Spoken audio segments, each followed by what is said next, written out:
একটা সুন্দর এসওপি লিখে একটা ভালো ইউনিভার্সিটিতে আমরা অফার লেটার নিয়ে এসে তারপর ফাইন্যান্সিয়ালস দেখায় তারপর তো অস্ট্রেলিয়াতে চলে আসলাম। এখন আসার পরে আমাদের প্রথম কোন কনসার্নটা থাকে যে ফার্স্ট যেই জবটা ওইটা আমাকে পাইতে হবে, প্রথম জবটা পেতে হবে, and that is becoming the most challenging part. এই চ্যালেঞ্জটা সলভ করার একটা মাত্র উপায় হচ্ছে একটা খুব সুন্দর সিভি রেডি করা। প্রথমেই বলি কয়টা সিভি বানাবে। প্রথমত হচ্ছে এখানে যদি আপনি হসপিটালিটিতে কাজ করতে চান, হসপিটালিটিতে অনেক কাজের সুযোগ আছে। সবাই এসে প্রথমেই হসপিটালিটি সেক্টরটাতেই ঢুকে, কারণ এখানে অনেক লোকের ওদের দরকার এবং এখানে জবগুলো বেশ ভালো পে করে, রাইট? সো এই কারণে আপনি একটা সিভি বানাবেন, সেখানে আপনি কিছু কমন ডেজিগনেশন অস্ট্রেলিয়াতে আছে, kitchen hand, front of house, cashier, এরকম কিছু ডেজিগনেশন দিয়ে বাংলাদেশের স্বপ্ন কেএফসিতে আপনি চাকরি করেছেন এইটা আপনি বসাইতে পারেন। এটা এথিক্যালি হয়তো বা খুব একটা কারেক্ট না, কিন্তু আপনার ফার্স্ট জব ল্যান্ড করার ক্ষেত্রে আপনাকে হেল্প করবে। এখন সেকেন্ড যে সিভিটা বানাবেন সেটা হচ্ছে সেলস অ্যাসিস্ট্যান্ট হিসাবে। সবচেয়ে ভালো বিষয় হচ্ছে আমাদের বাংলাদেশেও কিন্তু অনেক সেলসম্যানের অনেক অভাব, কারণ প্রচন্ড ছোট বড় অনেক কোম্পানি আছে। তো আমরা অনেকেই আছে যে আমাদের মধ্যে সেলস এক্সপিরিয়েন্স অলরেডি বাংলাদেশ থেকে আমরা নিয়ে এসেছি।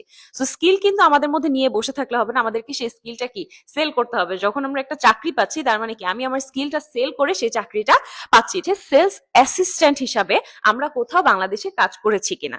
আচ্ছা, বাংলাদেশে কাজ করি নাই, তাহলে এই দেশে এসে আমরা কিছু ভলান্টারিং ওয়ার্ক করতে পারি, সেলস অ্যাসিস্ট্যান্ট হিসাবে কিন্তু জয়েন হতে পারি এবং কিছু এক্সপিরিয়েন্স গ্যাদার করতে পারি। যদিও এটা ভলান্টারিং ওয়ার্ক এবং মাইন্ড ইউ এখানে কিন্তু আপনি কোনো পেমেন্ট পাবেন না, জাস্ট কিছু এক্সপিরিয়েন্স অ্যাড হবে এবং আপনি সেটা আপনার রেজুমেতে অ্যাড করতে পারবেন। ঠিক আছে? সো এরকম করে আমরা কিছু সেলস অ্যাসিস্ট্যান্ট হিসাবে কিছু, যদি এক্সপিরিয়েন্স নাও থেকে থাকে তাও ধরেন আড়ং-এর আমরা সেলস করেছি অথবা আগোরাতে আমরা সেলস অ্যাসিস্ট্যান্ট হিসাবে ছিলাম, এবং সেলস অ্যাসিস্ট্যান্টের জব ডেসক্রিপশন গুলো দেখবেন যে অ্যাকচুয়ালি একটা সেলস অ্যাসিস্ট্যান্টের কি কি কাজ থাকে, তার জব রেসপন্সিবিলিটিস গুলো কি থাকে, সেগুলো আপনি আপনার এক্সপিরিয়েন্সে অ্যাড করতে পারেন। থার্ড প্রায়োরিটি হবে হচ্ছে আপনি যেই ফিল্ডে এখানে এসেছেন, ধরেন আপনি ইঞ্জিনিয়ারিং করতে আসছেন অথবা হিউম্যান রিসোর্সে এসেছেন অথবা ফাইন্যান্সে এসেছেন, এই ফিল্ডে আপনার একটা জব সিকিউর করা হবে হচ্ছে আপনার থার্ড টার্গেট। যখন আপনি প্রথমত ইনিশিয়ালি এসেছেন, রাইট?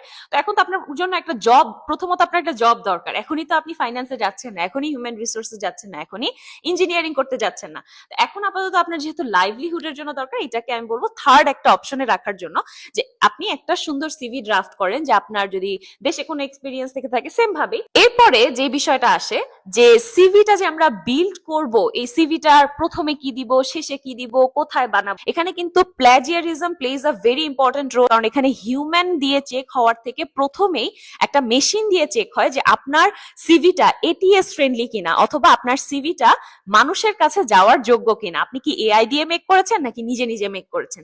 যদি আপনি নিজে মেক না করে থাকেন এবং এআই এর সাহায্য নিয়ে পুরোপুরি মেক করেন, আপনার সিভিটা কিন্তু হিউম্যানের কাছে যাবেই না। সো ডেফিনেটলি এটিএস চেকার দিয়ে আপনার সিভিটা চেক করতে হবে। প্রত্যেকটা ইউনিভার্সিটিতে একটা কিন্তু ফ্রি সাইট দেয়, যেরকম আমার ইসিইউ থেকে দিয়েছিল বিগ ইন্টারভিউ।